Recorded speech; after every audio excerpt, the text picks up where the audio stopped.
Welcome back to DK Sports Radio. You're listening to the Miller Lite Q&A podcast. Here, of course, brought to you by Miller Lite. We have several questions. My name's Chris Carter. I'm the lead NFL analyst here at DKPittsburghSports.com. The Steelers just lost to the Jaguars over the past weekend, 45-42 at Heinz Field. The first time that they've lost in the divisional round, hosting a game in the divisional round of the playoffs under Mike Tomlin. We have plenty of questions about that. Of course, also the big news of Andrew McCutcheon being traded to the San Francisco Giants and Garrett Cole being traded to the Houston Astros, the Pirates seemingly blowing it up. But we have some football questions we're going to start off with here. This one comes from Michael S. asking, should the Steelers strongly consider whether or not to extend defensive coordinator Keith Butler? Now, of course, that is the topic for a lot of people that are looking at management for the Pittsburgh Steelers right now. They just gave up 45 points to the Jacksonville Jaguars, an offense that did not really inspire a lot of fear in anyone coming into that game, nor had they inspired really any concern all season. Blake Bortles, who was a mediocre quarterback at best for most of the season, he looked really proficient. He was moving the ball around the field. The Steelers could not stop Leonard Fournette in the run game, and that opened up opportunities for the pass game. Now, of course, everyone who might be thinking about the game like, well, the offense did give up a fumble that was returned for a touchdown, and they threw an interception that put the Jaguars in the red zone. And that kind of spotted them 14 points. But even so, that's 28 points to an offense that really hadn't been electric at all season and wasn't the threat coming into this game. Everyone was talking about how the Steelers need to beat the Jaguars' defense, and the Steelers did. They put up 42 points. They had 2 turnovers, but anytime you put up 42 points in a football game, you expect to win some way, somehow, unless you let their defense score 3 or 4 times. But looking at the game, and looking at Keith Butler, to answer your question, Michael S., I think the Steelers really have to consider bringing him back. I think it makes the most sense, and I think they will. They're an organization of stability. They're not knee-jerk reaction. They're not a knee-jerk reaction organization, as many fans are that are calling for the firing of Keith Butler, fire Todd Haley because it's 4th and 1. I mean, that offense, yes, they're full of superstars, but they just put up 42 points on a defense that was arguably the best defense in the league. And if they weren't the best defense in the league, that would the other defense that could be considered that is the Minnesota Vikings, who gave up 26 points to the Pittsburgh Steelers earlier this season. I look at this for one thing for Keith Butler. You have a defense that was ranked in the top 5 of the NFL in points allowed, in total yards allowed, and in passing yards allowed. They were ranked 10th in rushing yards allowed. And this is a defense that for the second half of the season, was missing Joe Hayden for several weeks, was missing Ryan Shazier for several weeks. In the beginning of the season, they were missing T.J. Watt and Stephon Tuitt, and Mike Mitchell was out at times. And even though he wasn't really a huge piece, he's been a centerpiece that's sort of kept the defense together. He helps with the communicating. And you really saw in that Jaguars game, it wasn't necessarily defensive coordinating that let the Steelers down. They put their guys in one-on-one matchups when they were rushing Blake Bortles, and they just weren't winning. Cam Hayward was getting swallowed up by single linemen, and that's something you expect him to win. And the other thing to consider is without Shazier, the Steelers, and I wrote about this a lot, the Steelers were experimenting a ton with what they were trying to do, finding new plays, new things that might work. And one thing that you saw on one of the bigger plays for the Jaguars, you saw when Bortles scrambled for 16 yards and converted on a 3rd down in the 3rd quarter. I think it was the 4th quarter, actually, but Artie Burns came on a blitz, and he ran right into the back of Stephon Tuitt and basically took each other out, and that allowed Bortles a lane to scramble through. And that's one of those things. Burns didn't blitz all year, pretty much. I mean, he rarely blitzed, if anything. You started to see it more in the Texans and Browns games when they really started to get experimental. That's because they were trying new things, and they thought those things were successful. They tried them again, and they didn't work against the Jaguars. Not everything works all the time. We have to be realistic. If you want to be the New York Giants and get rid of Tom Coughlin like they did, and then they went to Ben McAdoo, and you all saw how that happened, fine. Let them be that organization that just gets horrible from time to time. But this team just went 13-3. Their defense had the most sacks in the NFL, more than the Jaguars, more than the Vikings, and those are teams that have, I think they have more Pro Bowlers on their defensive unit. Yet somehow Keith Butler found a way to make that unit serviceable. Not just serviceable, they were top notch in the NFL. I'd take that defense over a large majority of other NFL defenses. So to say that, for those that are saying get rid of Keith Butler, I'd say hold your horses. We're going to be back in another minute just to crack open some more questions in the Miller Lite Q&A podcast. Football season is here, and it's time to cash in on the nonstop sports action with MyBookie.ag. They have in-game live betting on nearly every sporting event. Plus, MyBookie.ag will match your deposit with a bonus up to 100%. With decades of expertise and no-hassle payouts, you'll experience the greatest customer service in the business, guaranteed. Use promo code DKRadio to activate your bonus of up to 100%. Call 844-900-BETS or visit MyBookie.ag to open an account. Sign up today. Miller Lite is the original light beer, and we'll always brew it to have more taste, with only 96 calories and 3.2 carbs. Because we believe that if you compromise on taste, you can taste the compromise. Miller Lite. Hold true. Great beer, great responsibility. 2018 Miller Brewing Company, Milwaukee, Wisconsin. Average analysis, 12 fluid ounces. Less than 1 gram protein, 0 grams fat. What I want from my public accounting firm is big ideas. But I don't want to lose the personal attention. My company needs global capabilities. From a firm with local ownership. And I want to work with industry experts. Who take the time to understand my unique challenges. And that's what sets Schneider Downs apart. Expertise for the most complex business issues. With the service you need every day. To learn how our big thinking with a personal focus can help your company, visit schneiderdowns.com. If you're one of the thousands of Western Pennsylvanians who love to get outdoors, then you need to check out this amazing new website, stepoutside.org. Hi, I'm Dan Kovacevic of DK Sports Radio. I'm born and raised in Pittsburgh. I know about the outdoor life that's available to all of us in Western Pennsylvania. Learn where, when, and how you can go camping, hiking, hunting, take part in power sports, shooting sports, water sports in your local community, across our region, across the country at stepoutside.org.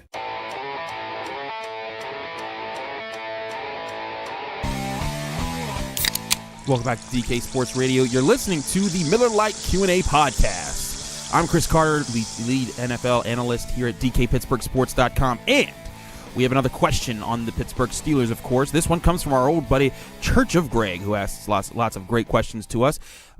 Church of Greg says, yes, the offense spotted the Jaguars 14 points, but they also put up 42.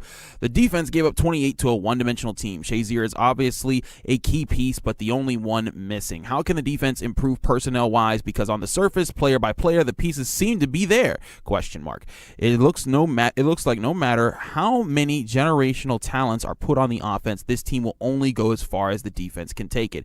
Church of Greg, I understand that sentiment. There's a lot of people who are frustrated right now searching for answers. How could the Steelers lose to a team like the Jaguars that hadn't been to the AFC Championship game since they were basically made back in the late 90s? There's a lot of questions for that. I understand the frustration there. But, you look at some of the weaknesses of this team. Shazier covered a lot of holes for this team. I mean, Javon Hargrave, as good as he is, he's a rough, tough player. He's a smaller guy that can win, in the center of gravity battle. He can get under your pads. But he's not a big mauler that's going to take up two gaps and force our offensive fronts to look to focus on him. He's not a guy that you're going to expect every play to cause havoc like a Fletcher Cox. The defensive tackles that have wrecked shop in the NFL. Casey Hampton, I understand a lot of people, talk about the great Steelers defensive players, but Casey Hampton is one of the most overlooked guys because you could put him in the middle of an offensive line, and he would be the defensive wrecking ball that would just swallow up so much and keep linebackers free.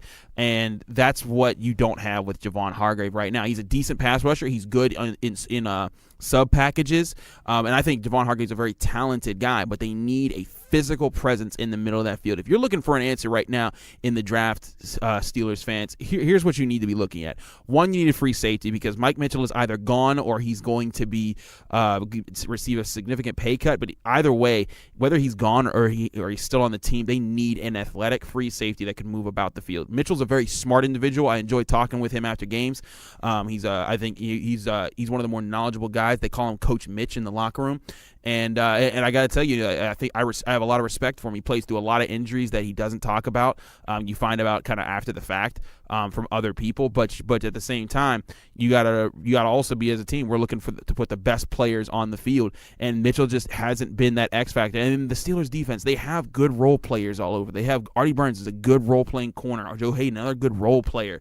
And you got players like T.J. Watt who's developing right now. Sean Davis, he comes across like a good role player, but none of those X factor guys. The real X factor guys are like Cam Hayward and Ryan Shazier. And Hayward was pretty much neutralized against the Jaguars. Ryan Shazier, of course, wasn't there. And when you took him out, you had Vince Williams, another good role player, and Sean Spence, a good spot fill-in guy. But you're starting Sean Spence, who was sitting on his couch for 8 weeks in the NFL season. If you're looking at your top 3 needs on defense, 1, free safety, 2, inside linebacker, 3, a huge mauler in the defensive line. Now, I'm not saying that that's how they should draft, of course, because it's going to depend on who they can get in the draft and where the best player available falls, because that's what the Steelers have done for years, and it's why they're the most successful organization in the Super Bowl era in the NFL.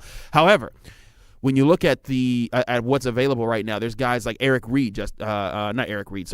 Reed, Eric Reed's little brother, that's coming out of Stanford. He looks like a very athletic guy. He might fall to the bottom of the first round, which is where the Steelers will need to grab him.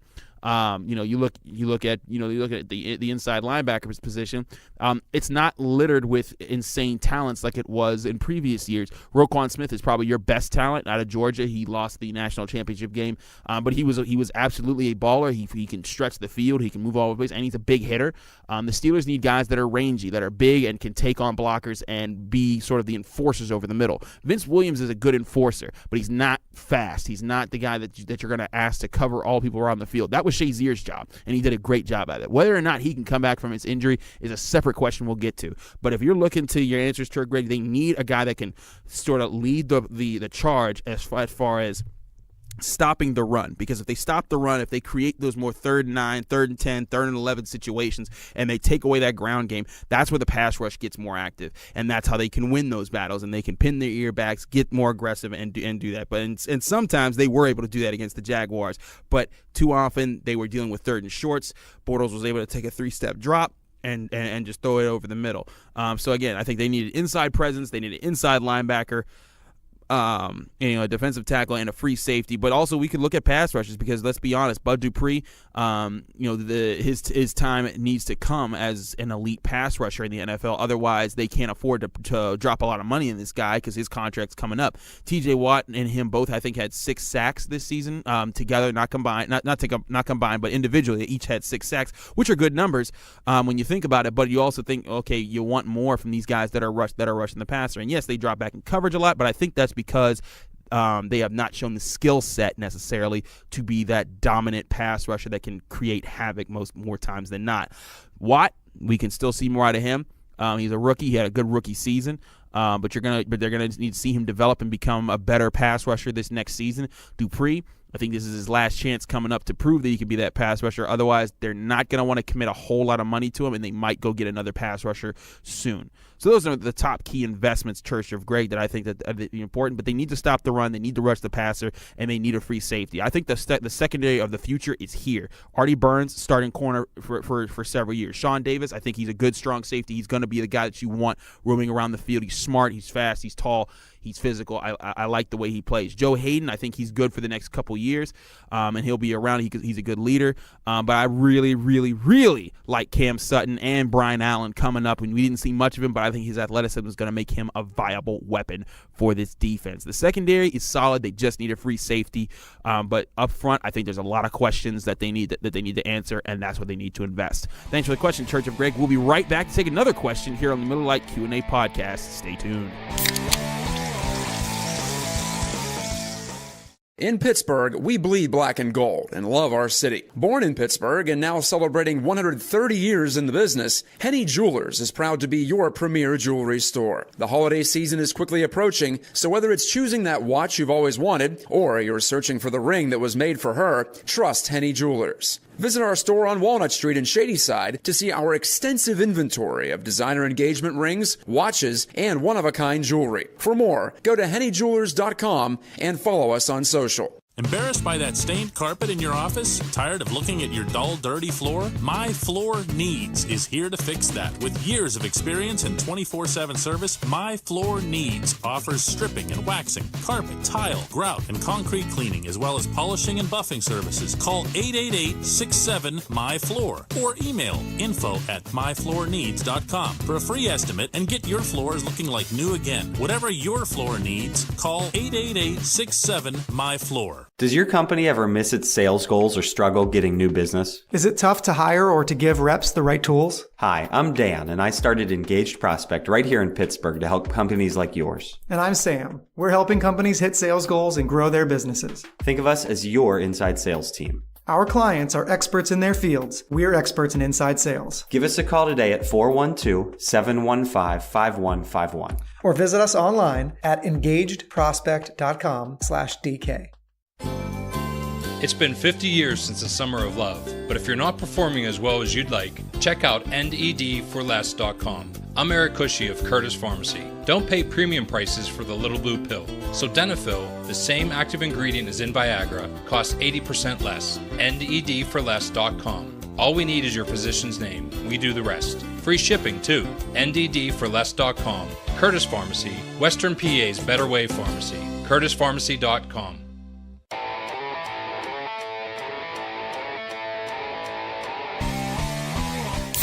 Welcome back to DK Sports Radio. You're listening to the Miller Lite Q&A podcast. I'm Chris Carter, lead NFL analyst here at DKPittsburghSports.com, and we are here with our final question of the show. And the winner of this week's question of the week contest is 21 in RF, which I guess is Roberto Clemente in right field. Tell me if I'm wrong, man. I might have messed that up, but I doubt I did because you're a good sports fan.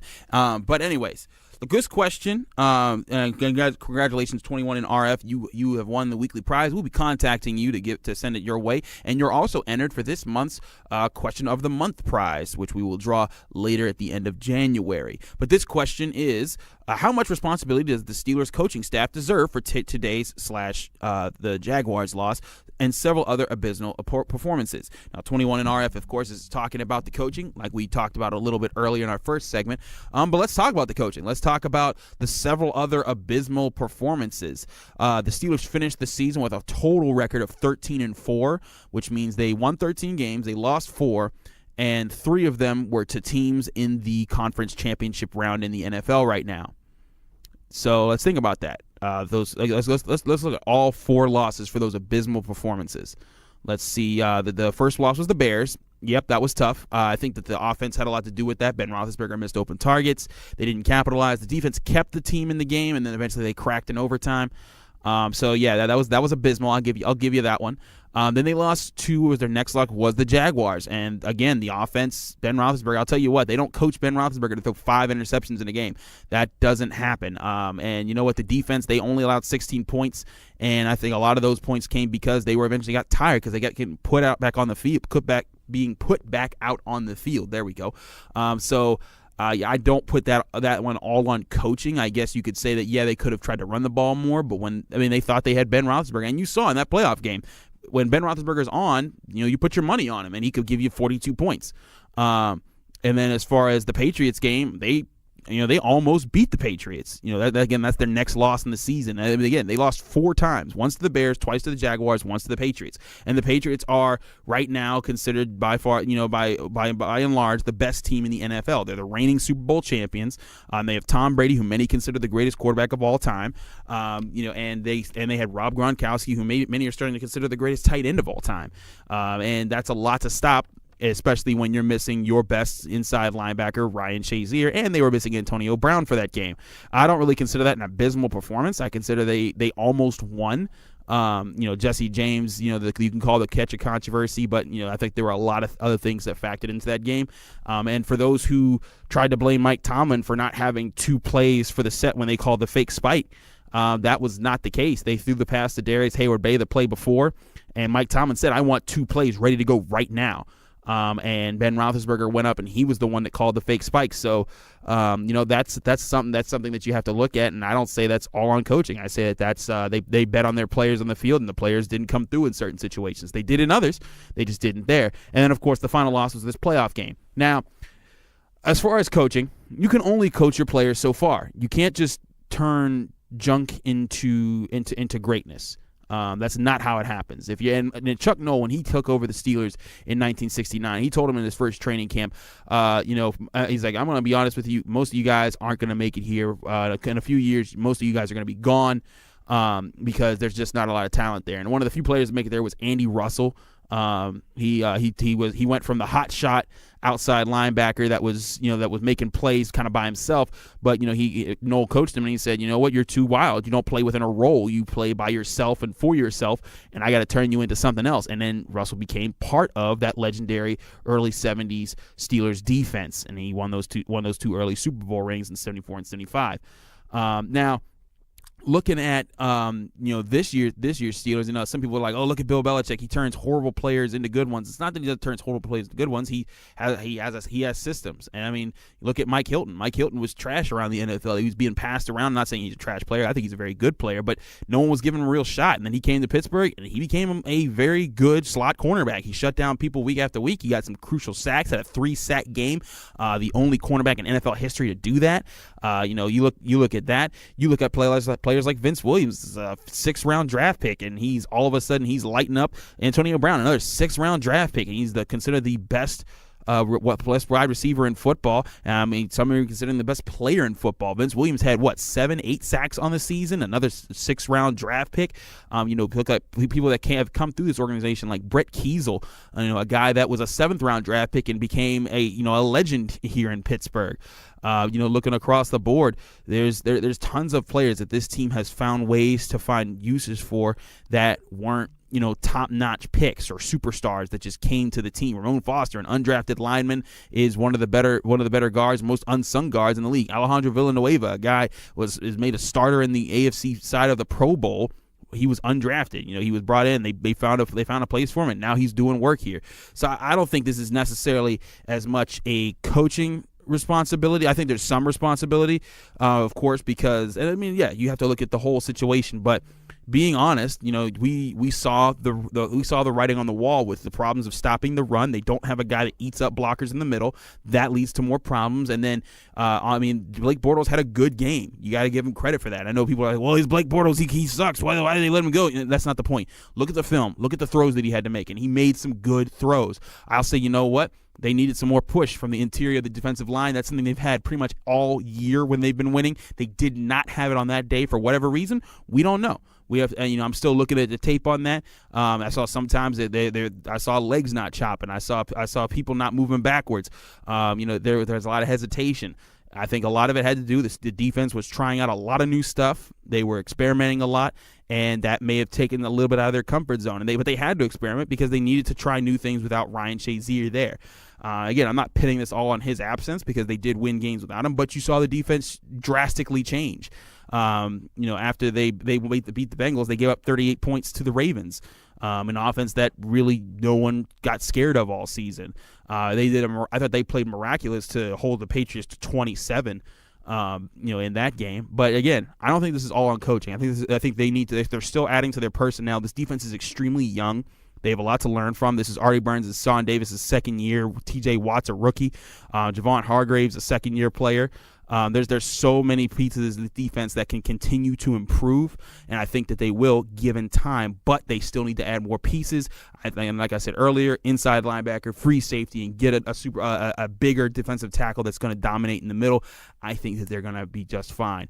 But 21 and RF, that was I liked your question because, after a big loss like that, it's important to question the coaching. It's important to question everything to look at the valuable. But remember, everyone, to all those who listen out there, the Steelers have made their reputation because in the NFL as one of the best, if not the best, because they don't make knee-jerk reactions. People wanted Cowher fired after the 99 and 2000 seasons. It was 98, 99, 2000. The Steelers missed the playoffs for 3 years in a row. And people were saying, why is he getting an extension? He got an extension. He got a team to win a Super Bowl in 2005. People have been calling him for Mike Tomlin to get fired for so many years. I said he doesn't know how to draft. Then all of a sudden, he's put together one of the best offensive units this team has had in a while. And they're putting together a young defense that is maturing. Yes, they had a horrible playoff game, but they had the most sacks in the NFL this year. they had, and again, without a super outside linebacker presence that was bringing the heat, they did it with several other ways. That to me shows that's coordination. You can get that many sacks from that many different players. The highest sack man was Cam Hayward with 12 and a half. That's coordination. They're working on it. And again, a lot will depend. Can Ryan Shazier play football again? Can he be the same player again?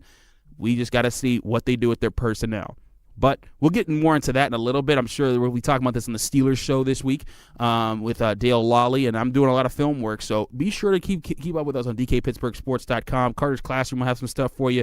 We got a lot of great content coming up. But thank you for listening to the Miller Lite Q&A podcast. Keep listening on DK Sports Radio. We got more coming at you soon.